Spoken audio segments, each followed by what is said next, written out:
Les explications de notre invité Jean Radvani. Bonjour et merci de nous expliquer ce qu'il est en train de se passer dans le Haut-Karabakh. Vous êtes géographe et professeur émérite à l'INALCO, spécialiste du Caucase et de la Russie. C'est un véritable coup de force aujourd'hui pour l'Azerbaïdjan.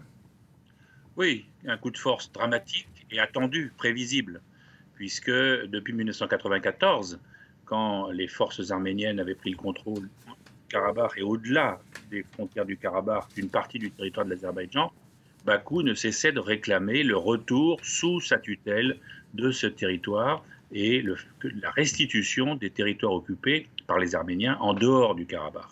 Donc c'était prévisible, d'autant que on se rappelle qu'en 2020, il y a eu une première guerre où l'Azerbaïdjan, aidé par la Turquie, avait repris les territoires extérieurs au Karabakh et une partie du Karabakh, mais il y avait eu un cessez-le-feu, mais pas de paix. Bakou continuant de réclamer la reconnaissance que ce territoire, l'ensemble de ces territoires, font bien partie de la République d'Azerbaïdjan. Les Arméniens ont... Excusez-moi, mais ces négociations qui s'ouvrent demain avec les séparatistes du Haut-Karabakh, comme on les appelle, ça peut aboutir à quoi? Que la province sécessionniste soit intégrée à l'Azerbaïdjan? C'est ce que demande Bakou et ce que M. Pachinian, l'année dernière, avait accepté. C'est-à-dire qu'il y a eu plusieurs séries de négociations, y compris avec l'Union européenne, le commissaire européen aux affaires étrangères, et M. Pachinian avait accepté de dire ce que les Azeris réclamaient et que les dirigeants arméniens refusaient de dire jusqu'à présent, c'est que effectivement le territoire du Karabakh fait bien partie du pays Azerbaïdjan, de la République d'Azerbaïdjan.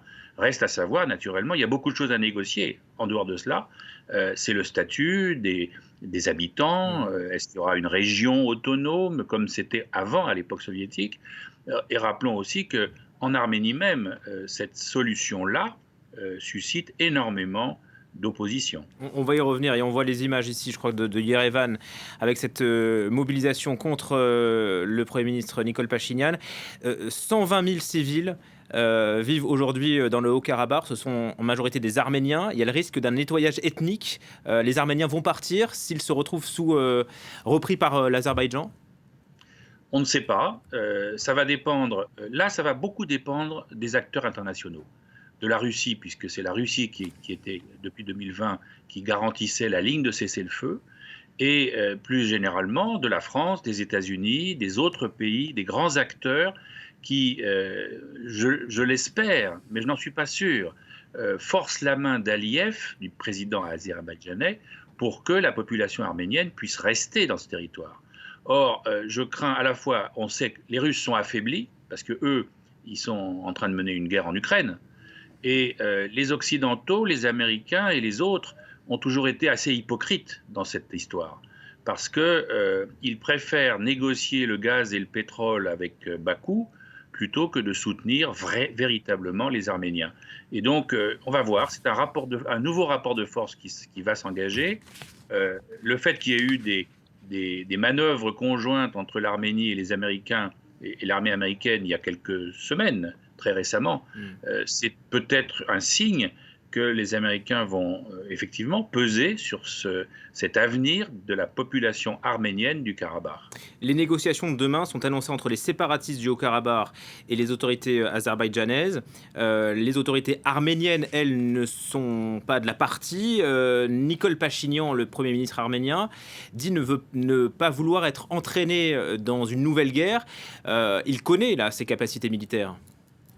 Bien sûr, les capacités militaires de l'Arménie sont faibles, elles ne sont pas inexistantes, mais elles sont faibles, surtout par rapport à l'Azerbaïdjan qui n'a cessé de s'armer avec l'aide de la Turquie, avec l'aide d'Israël, avec l'aide de la Russie aussi, parce que la Russie vendait des armes des deux côtés. En même temps, à l'intérieur de l'Arménie, proprement dite, les positions sont très compliquées parce que les anciens dirigeants de l'Arménie, qui sont l'opposition aujourd'hui de M. Pachinian, le critiquent parce qu'il avait esquissé cette solution lui-même. Donc, il va y avoir une bataille politique en Arménie.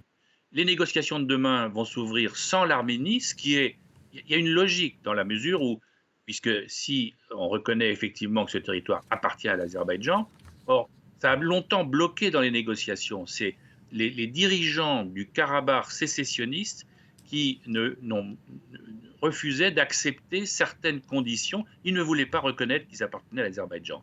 À partir du moment où ce sont eux qui le reconnaissent, là, c'est vraiment un déclic très important qui peut-être va aboutir à une solution.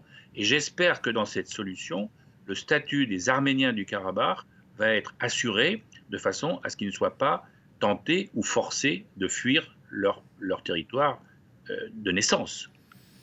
On voit ici les dernières images. Il me semble que c'était hier soir. Il y avait des centaines d'Arméniens à Yerevan qui se sont levés contre l'impuissance de Pachinian. Alors voilà les images du jour devant le Parlement, avec la police qui se met vraiment devant le Parlement pour protéger le Parlement d'une intrusion potentielle des manifestants.